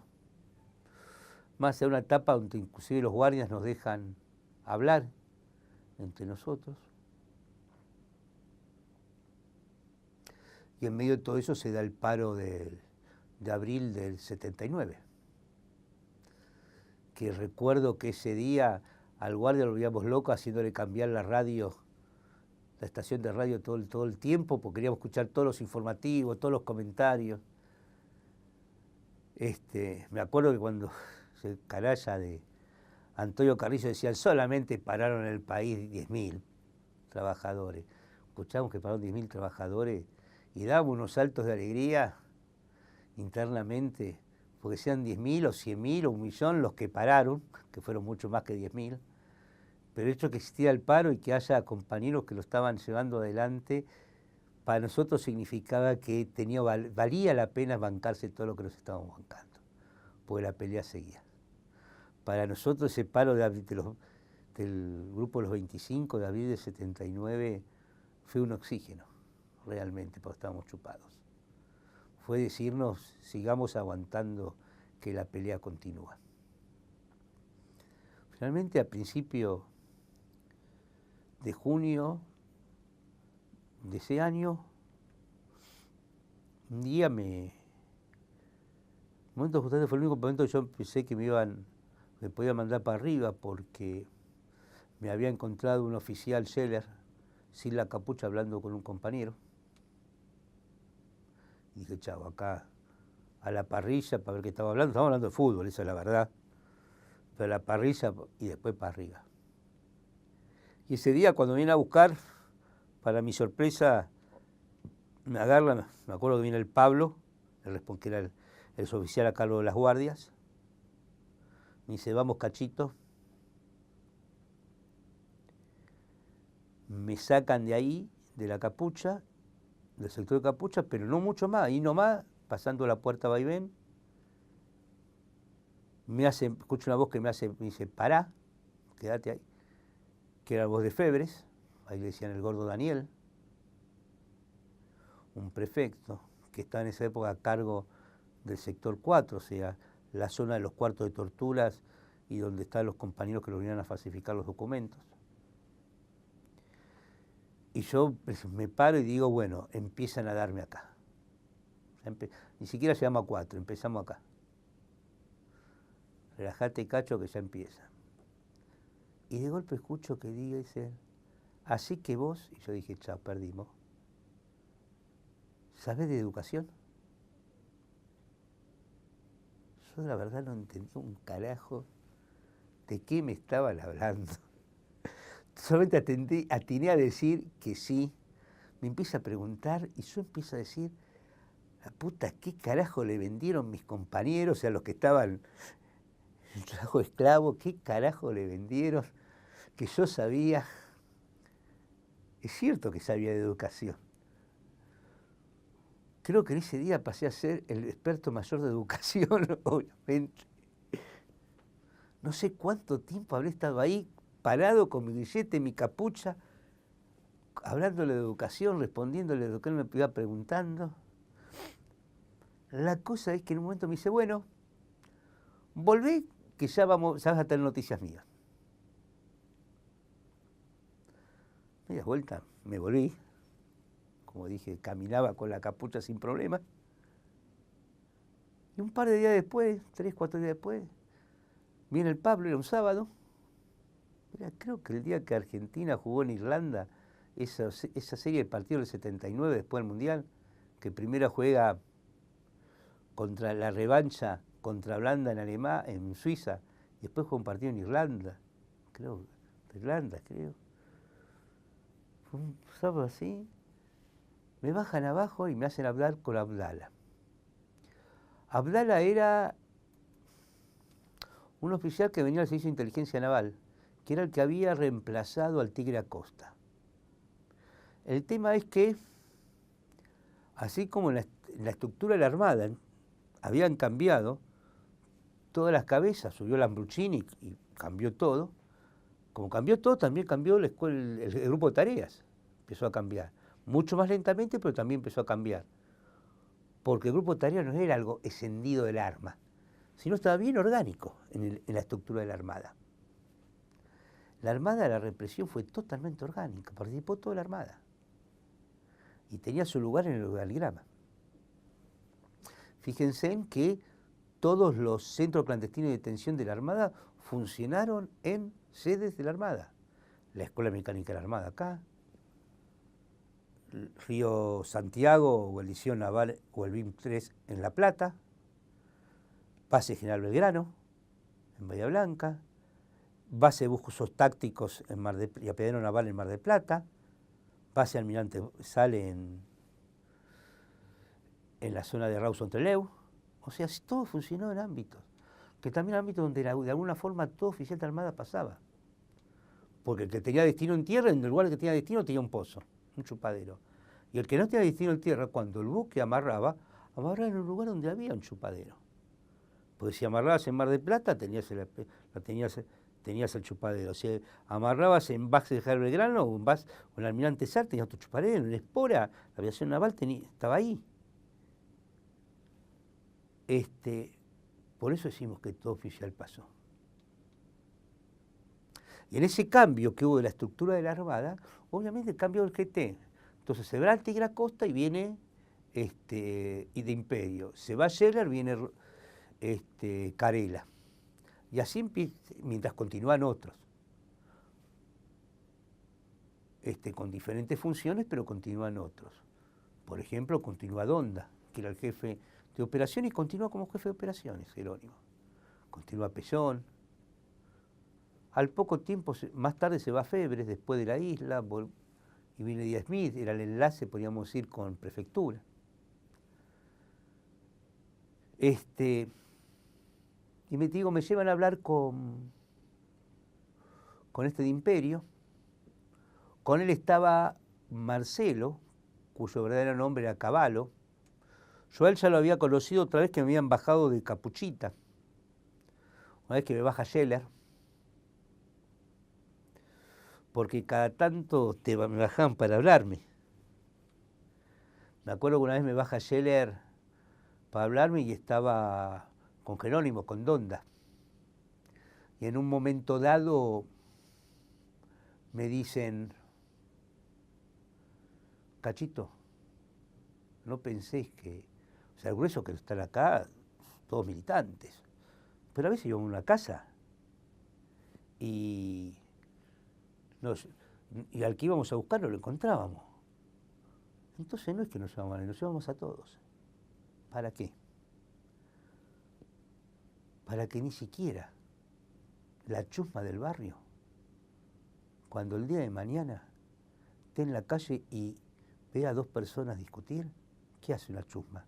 Levanta el oído para después contárselo al barrio. En ese momento piense, si a fulanito que no hizo nada se lo llevaron, ¿qué me puede pasar a mí si me pongo a escuchar? ¿No lo llevamos? Aunque sea para que la chusma ni siquiera ella escuche algo. Por acá pasaron 3.500. Tremendo lo que me estaba diciendo. Porque fue en cierta forma lo que hicieron, implantar el terror a partir de desapariciones forzadas, para que ni siquiera la chusma quiere escuchar lo que estaban discutiendo dos.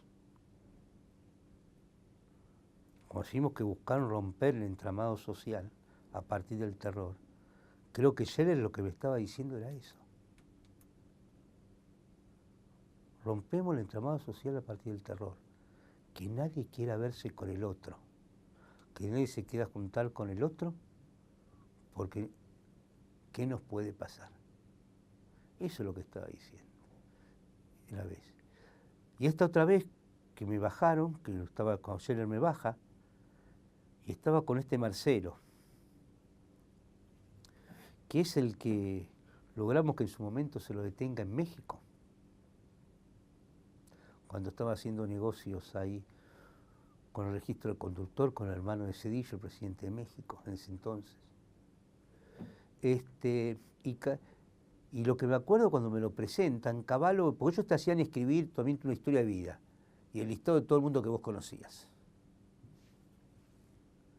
Y todo ese listado lo tenía Cavallo en la mano. Y me decía, Cachito, no puede ser. Y yo lo miro y le digo, ¿qué es lo que no puede ser? Me dice, que no conozcas a nadie.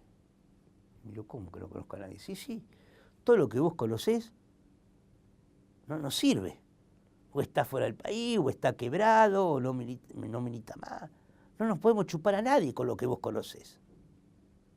O sea, desesperación de este tipo que, para los que dicen que hay gente muy joven que no podía estar en la represión, tenía apenas 27 años en ese momento, era que yo no le podía dar un nombre que le permitiera chuparlo. Bueno, así lo conocí a este Cavallo, que ese día, y en junio, estaba ahí con Abdala. Cuando Abdala me dice, bueno, Cachito, creemos que vos sos recuperable. Nunca terminamos de entender bien ese término. Lo escuché de ahí hasta el día que me fui. Decían que podían recuperarnos para la sociedad. Como si fuéramos irrecuperables. Como si nos tenían que recuperar de qué. De militar. Y me dicen, bueno, te vamos a dar tareas. Primero vas a ir allá a 4 a encuadernar libros y después veremos qué hacemos. Realmente yo no sabía encuadernar libros. Yo había visto a mi padre encuadernar libros, pero yo no sabía. pero yo había aprendido los otros días que acá, ahí venden cosas y vos decís que sí. Entonces voy y lo que sucedió que un compañero me enseñó a encuadernar libros. Y ahí empecé a encuadernar libros, me daban eso, me daban dossiers, libros. Por ahí venía alguien y me decía, che, me hicieron esta foto, había mandado a fotocopiar un libro y me lo pedía que se lo encuadernara. Pero eran tan piratas que no iban a comprar un libro, lo hacían fotocopiar y que se lo encuadernes. Y ahí habré estado unos 20 días, sí, menos de un mes. Hasta que en un día me dicen que liberaban a un compañero, al Duque, que estaba con el archivo periodístico, y entonces iba yo. Realmente yo sabía que iba a ir otro compañero. Entonces ahí cuando hablo con el resto de los otros compañeros que estaban ahí en la zona de 4, el sótano, los compañeros que estaban en documentación, me dicen, no, Cacho, es que dijimos que te lleven a vos, porque tenés que sacarlo a Carnaza. Digo, ¿qué? Sí, Carnaza era un compañero que reparaba las máquinas de escribir, que lo querían mandar y dejarlo ahí arriba en Pecera, pero se iba mal con los compañeros que estaban en Pecera. Dice, antes que haga una locura, tenés que hacer que lo lleven acá a 4, que lo manden para acá. Yo digo, pero estamos todos locos. Nosotros somos los que estamos chupados. Me dice, ese es un problema tuyo. Vos a Pecera.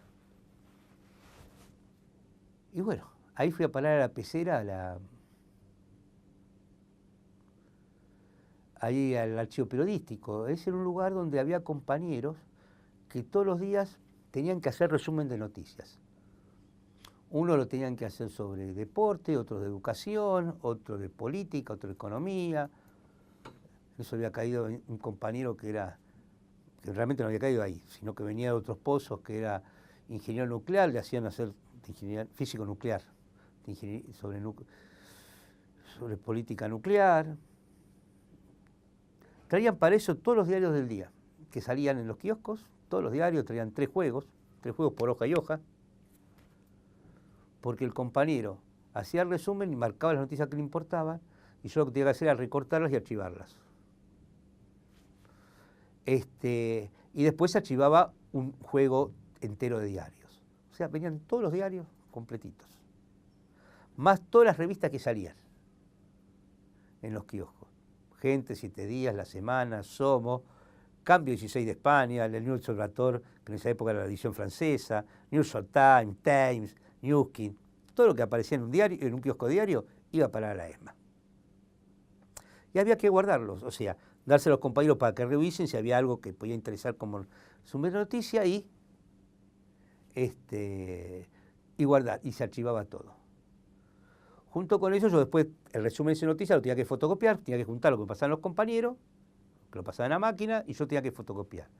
Y ese resumen de noticias después lo llevaban a diferentes reparticiones, donde está la Marina, inclusive, reparticiones oficiales como ser Ministerio de Desarrollo Social, Canal 13, etc. Lo que hoy hacen las agencias de noticias, bueno, en esa época no existían, las hacíamos nosotros. Inclusive había un Telex, ahí donde uno podía tomar noticias. O sea, en un momento dado sabía más de lo que pasaba afuera del país, afuera en la calle, de lo que mucha gente que estaba en la calle. Y cosas para uno importantes. Tenía noción de gran parte de los conflictos que había. Porque por 2 lados. Por un lado era por Diario Popular. Un diario que todo el mundo lo ve de Costadeli, que para lo único que a veces lo compraban para ver qué mina de media desnuda había salido en la última tapa del diario, como ahora, digamos, lo cambió. Pero tenía el mejor panorama sindical, las 3, 4 primeras páginas en todos los conflictos que había. O sea, había conflictos. No es lo que nos vendieron o sea, hay que volver a escribir, creo que la historia de la dictadura, porque había conflictos. Si no, un diario no tiene 3, 4 páginas de conflictos. Y lo que salían, los que no sabíamos. Hubo resistencia en la dictadura. Inicialmente no fue pasiva, pero siempre hubo resistencia. Entonces uno tenía por ahí. Y después, porque en esta cosa que uno nunca va a terminar de entender algunas cosas, no llegaba al informe diario de la Federal. El informe diario de la Federal no era un resumen de noticias, era el resumen de la Federal. Entonces te escribía reunión que había en el país. Se reunió el Comité Central del Partido Comunista, se reunió el Comité Central de la UCR, se reunió el Confederal de la CGT, te decían todo lo que pasaba. Había de todo menos de dos cosas, no te hablan ni de Montoneros ni de Erno. El resto tenías todo. Y eso iba ahí. O sea, mi día pasaba entre leer los diarios, las revistas, el resumen de la noticia, los libros que había, porque cuando iban a una casa levantaban los libros, cuando levantaban comer, levantaban todo, inclusive los libros, y terminamos armando ahí una biblioteca, con buenos títulos, eso sí. Y un día, estando ahí, lo veo a Febres, que iba y venía.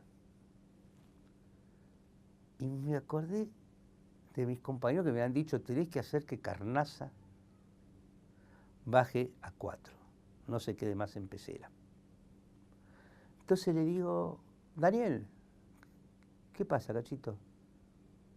¿Querés hablar conmigo? Pues yo veía que iba y venía por delante. Sí, mira, yo sí tengo que hablar algo con vos. Es sobre Carnaza. Ah, yo también quería hablarte de Carnaza. ¿Qué pasa? No, mira, yo dije, estos hijos de puta, ¿qué le estuvieron diciendo a este tipo? Es loco, ¿no? Porque esos eran los represores. Tenían todo. Y digo, mira, Carnaza está medio día acá y medio día en 4. Al final no termina haciendo nada bien acá ni en 4. No sirve para nada. No, pero tiene que arreglar las máquinas. Deja, llévatelo a 4 y si el problema son las máquinas, yo se las mando a 4. ¿Cuál es el problema? Es bajar 3 pisos de escalera, nada más. Le digo al guardia que me lleve y le llevo la máquina. Después me la trae acá y se acabó. Pero Marcelo, ¿qué va a decir? Marcelo Porcavallo, que era el responsable en ese momento de la pecera. Yo empiezo a decir, para mí, estamos locos. Él me pregunta a mí, que soy el secuestrado, ¿qué va a decir el par de él? Entonces agarro, le digo, no te das problema, eso lo hablo yo con Marcelo. En esta cosa decís, jugátela, pues ya está.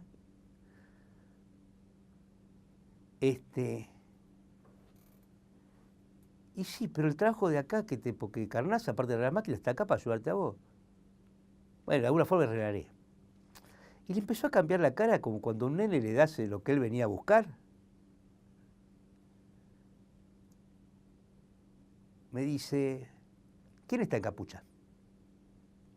Le digo, el topo. No, olvídate del topo.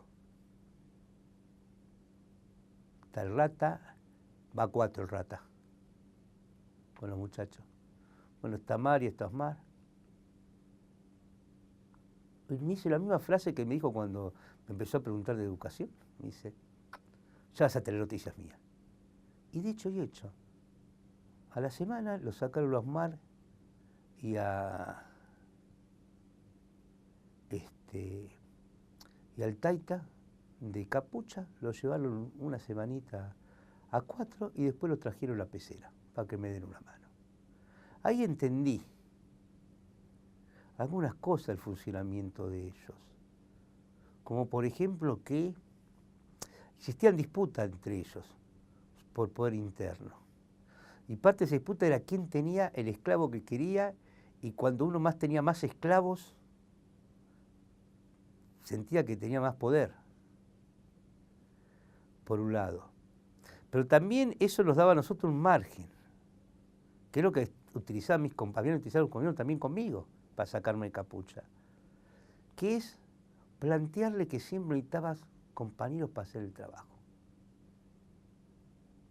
Que podíamos usar esas contradicciones para eso. A partir de ese día el archivo siempre empecé, desarrollar todo un sistema de codificación para que esté bien ordenado, cosa que era cierto, para que esté mejor ordenado lo que estaba, pero cada vez más complejo de tal forma que siempre estuviera atrasado. El archivo siempre estaba atrasado porque necesitaba más compañeros. E inclusive en un momento, por si algún guardia o algún oficial, más que guardia oficial, pues los guardias para los oficiales no importaban nada, la Armada es tremendamente elitista en eso. Si un oficial quería una revista que la podía tener de noche, estaba haciendo la guardia. Entonces el archivo también estuvo abierto durante las noches. O sea, un compañero, que en ese caso era yo, tenía que estar de noche despierto. Y los otros compañeros durante el día. Entonces cada vez necesitábamos más compañeros. Y el trabajo, ¿por qué? Porque era el pretexto que teníamos para sacar a algún compañero de capucha. No es que con eso garantizábamos la vida del compañero, pues ni siquiera la nuestra estaba garantizada. Pero lo que habíamos aprendido era de que en esa etapa, no fue así en otras, pero sí en esa etapa, para salir libres primero tenías que ser esclavo. Es tremendo decirlo, pero era así, para ser libre primero tenías que ser esclavo. Y empezamos a trabajar alrededor de eso, de tal forma de tratar de sacar la mayor cantidad de compañeros de la capucha. Siempre necesitas compañeros, abajo en 4, arriba en la pecera, siempre había necesidad de compañeros. A fines de agosto un poco en esa época también, es una época que en esta cosa tenían ellos, me empiezan a llevar a mi casa, a ver a mi familia. O sea, una noche viene Marcelo y me dice, prepárate, que hoy no te acuestes cachito porque salís conmigo. ¿Qué significa eso? Tipo 2 de la mañana me lleva a mi casa. 2:30. Tocamos el timbre. Le escucho la voz de mi madre decir quién es. Cuando yo le digo, yo, mamá Enrique, a los 2 segundos está abierta la puerta y se queda dura porque hasta lo vio los muchachos. Entramos al comedor. Papá estaba con yeso, lo había atropellado una camioneta. Lo traen entre mi hermana y mamá, lo traen a la mesa. Ahí Cavallo le empieza a decir a mis padres, empieza a decir que yo me tenía detenido, nunca la palabra obviamente secuestrado, todo ahí. Sigue ahí hablando y en un momento les empieza a increpar a mis padres. Les empieza a decir que entre otras cosas, que por culpa de ellos, de no cuidarnos bien, ya tenían un hijo muerto y el otro que lo estaba detenido por ellos. Y eso fue la gota que le colmó un vaso de mamá. Pues le decía así que no nos sabía cuidar y todo. Y agarra a la vieja, le dice, mire, joven, usted se equivoca. Nosotros hicimos lo que hacen los padres cuando quieren cuidar a sus hijos, acompañarlos. Se quedó duro el otro, sin saber qué decir, y todo lo que atina a decir, y fue mirarme y decir, bueno, nos vamos, pronto va a tener noticias. Vamos. Y se fue. No supo qué hacer cuando una madre le respondió como una madre. Sin amilanarse, sin nada. Apenas respondió como una madre. Y se fue.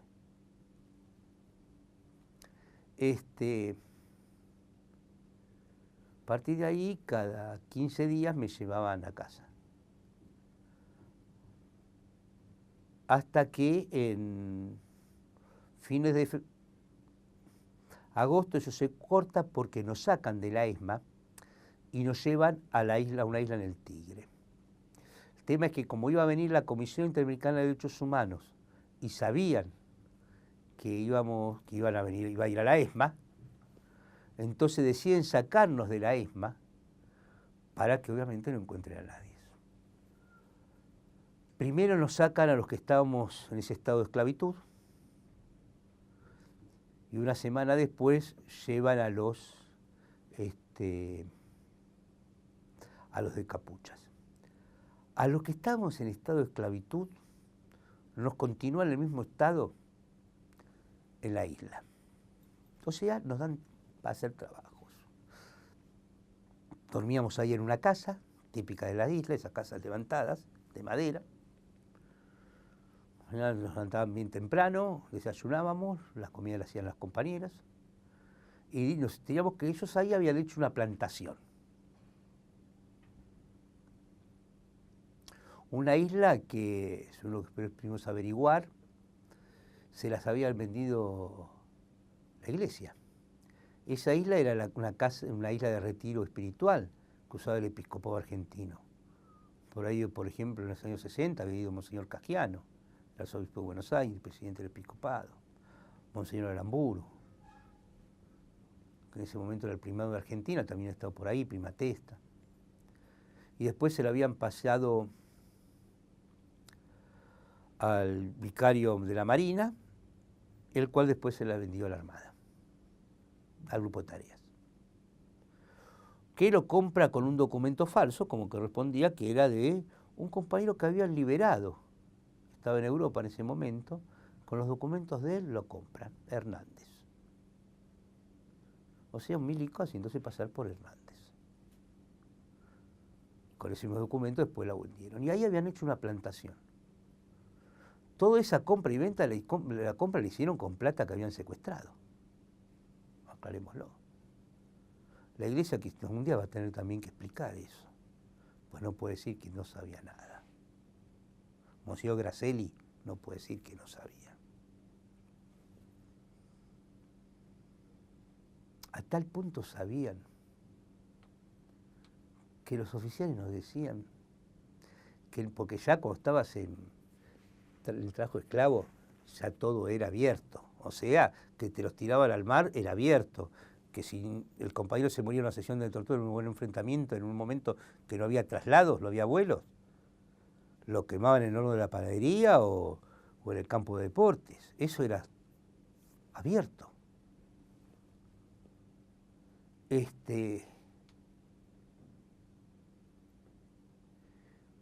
Y nos decían, entonces una vez nos dijeron, ¿cómo explicaban lo de los vuelos de la muerte? Decían que lo habían consultado con el cura ahí en la ESMA.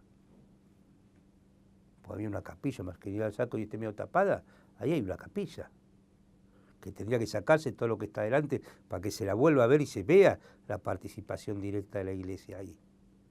Pues estaba en la ESMA, la capilla. Pues era la capilla de la escuela mecánica, pues estaba dentro de la escuela. No es que era algo que estaba afuera, estaba ahí. Y todo lo que funcionaba diariamente seguía funcionando. Y agregaron al grupo de tareas, nada más. Y decían que lo habían consultado con él y le dijeron que era una forma cristiana de actuar. Pues ellos no mataban a nadie. Pues ellos los tiraban con vida, adormecidos pero con vida. Y si Diosito los hubiera querido, los hubiera salvado. Si se los comían los tiburones o se morían al impactar contra el agua, es porque Diosito así lo quiso. Alguna vez van a tener la iglesia que dar explicación de eso. Y era isla. Bueno, como les decía, a la mañana, bueno, esa plantación que habían hecho, primero nos daban los machetes para que abriéramos una picada hacia donde estaba la plantación. Alguien puede decir, ¿cómo que te van a dar machetes? Sí, no hay machete, y nosotros en fila, macheteando. Ellos estaban a los costados con los fusiles automáticos. Como las películas de esclavos, las películas que te dan de las plantaciones, ya sea en Brasil o en el sur de Estados Unidos, lo mismo. La única diferencia es que no era una película, era la realidad. Ellos con los fusiles automáticos y nosotros con los machetes dándole. Después estaban con motosierras, cortaban los álamos, o en alguna parte, en la mayoría de las álamos, en alguna parte también algo de sauce, que nosotros teníamos que hombrar hasta un tractor que había. El tractor llevaba todo hasta la costa, bajarlo en la costa, apilarlo, y cuando venía la barcaza, cargar la barcaza. Después de eso, también había unas plantas, el fornio, que tiene unas hojas muy filosas, con la cual se hace hilo. Entonces teníamos que cortar las hojas del fornio con mucho cuidado, con guantes, porque si no te cortabas todo, y también apilarlas, pues también lo vendían. Eso lo hacíamos durante la mañana, hasta el mediodía. Hoy almorzábamos y a la tarde teníamos libertad. Cortemos, por favor. Estabas cortándolo de ahí. Sí. A la tarde, después del almuerzo, hacían las compañeras, era más rico que el de la ESMA, obviamente. Teníamos libre, que significa que podías hacer lo que vos quieras, y entre eso se podía jugar a la pelota, al vóley, al fútbol. Y en eso es tremendo, ¿no? ¿Cómo se da? Se da lo mismo, las mismas crónicas que en los campos nazis, y se arman los partidos de... Nosotros decíamos secuestrados, secuestradores, ellos decían leales y subversivos. Y con la amenaza de siempre, la misma amenaza que en los campos nazis. Si ganás, te mandamos para arriba. Y es tremendo porque la reacción era la misma, se les ganaba. No podías perder el partido, me acuerdo. Siempre lo charlamos ahí con los compañeros, ¿no? La bronca que tenían ese día era brutal. Obviamente irnos a acostar tempranito, no joder, no hacer chistes, pero nadie te sacaba la alegría de ganarles. Los capuchas. A los capuchas los traen como una semana después. Si ellos se acuerdan, los pocos que están con vida, 5 compañeros de 15. El Víctor Basterra, el Osvaldo Barro, la Coquileracha, la Moni, el Tata. Son los 5 únicos que están con vida. El resto de los compañeros están todos desaparecidos, los capuchas. ¿Se acuerdan bien? Fue el día que Argentina jugó la final del Mundial Juvenil con Rusia. Ellos los trasladan desde la escuela de mecánica y un día feo, medio lluvioso, tapado por en la lancha de la prefectura, pero tapados, tirados en el piso y tapados. Nosotros íbamos descubiertos, los que estábamos en estado de esclavitud. Por eso pudimos ubicar la isla con facilidad. Y los alojan en otra casa, pero no en la casa, en una casa eran mucho más chicas, pero en vez de alojarlo en la casa, sino lo que hicieron habían cerrado la parte de abajo, entre los pilotes, la habían cerrado, y ahí, sobre la tierra, tiraron un nylon, y sobre ese nylon las colchonetas y ahí los alojaron, sobre la propia tierra. A un costado un baño, o sea, un inodoro, y así estuvieron los compañeros 15, un mes entero.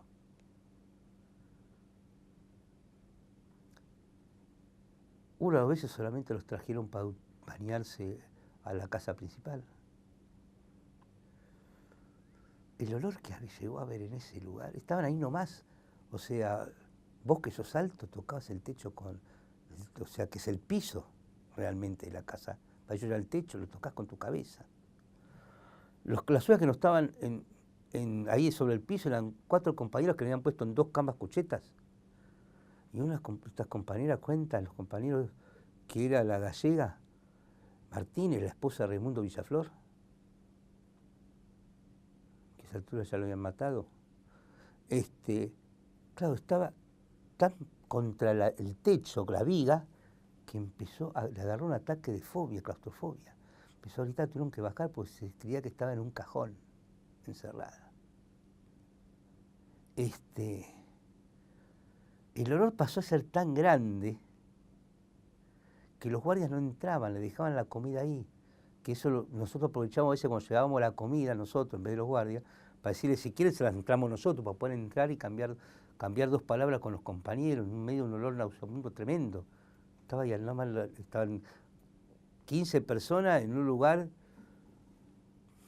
sí, no sé si creo que esto debe ser un poco más grande todavía que ese lugar. Tirarse en el piso sin bañarse, sin lavarse, con el inodoro ahí al lado. Tuvieron sarna, piojos, de todo. Cuando los jueces logramos, tremendo, porque la venimos denunciando desde el año 84 en la CONADEP. Cuando es el juicio de las juntas, Después cuando termina el juicio de la Junta, con la que empieza la causa ESMA, la primera vez que empieza la causa ESMA, en el 85, vamos con gente de la Fiscalía, ubicamos con el ruso Glastein, ubicamos la isla. No fue muy difícil ubicar la isla, tan difícil que fuimos a la casa de la provincia de Buenos Aires, pedimos un mapa de la isla como si queríamos ir de pesca, empezamos a decir, era por acá, es acá la isla. Y fuimos con gente de la Fiscalía. Estaba el cartel del silencio, estaba todo. El primer allanamiento se hizo el año pasado. Nos costó 30 años que se allane la isla. No se allanaba nunca. ¿Será esto de la iglesia? Y este año, a principio de año, en febrero, lo allanó por primera vez el tribunal. Fue el tribunal, ya no era allanamiento, ya era una inspección ocular. 30 años desde que hicimos la primera denuncia. Desde los hechos ya eran 35 años. Habían pasado ya. Y este año fueron, y cuando fueron los jueces, no podían creer. Pero te lo decían abiertamente. No podemos creer que acá hayan estado los capuchas. Unos jueces diciéndole a una periodista, no vayas. En ese lugar tuvieron que estar los compañeros. Todo un mes. Hasta que después de que se fue la Comisión Interamericana de Derechos Humanos, volvimos a la ESMA. Todos los compañeros de capucha fueron menos el Topo. Me acuerdo que la última vez que lo veo al Topo, eso de estar mucho tiempo en capucha me dio una relación particular con los guardias. Entonces antes de ir a la isla le digo a un guardia si podía hablar con el Topo. Y me dice, no hay problema, Cacho. Esperá que yo estaba lavando unas cosas en el lavadero. Ahora lo traigo. Yo le dijo al Topo que agarre ropa para lavarse, los trajo y nos pusimos a charlar. Y le digo al Topo, bueno, nos vemos en la isla, Topo, nosotros mañana temprano nos vamos. Me dice, no, Cacho, yo no voy. ¿Cómo? ¿Dejate hinchar las pelotas? No, Cacho, yo sé que yo no voy a ir.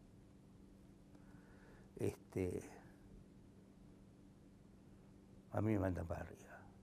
Dejate hinchar. No, Cacho, soy el único de todos ustedes de los que quedábamos, que no salió. Al colectivero ya lo habían mandado, ya lo habían trasladado hacía rato, el resto habíamos salido y él era... Y el tema era que al Topo también había estado secuestrado el primo, que lo trasladan ahí en el traslado ese grande que yo les comenté de fines de enero, principio de febrero.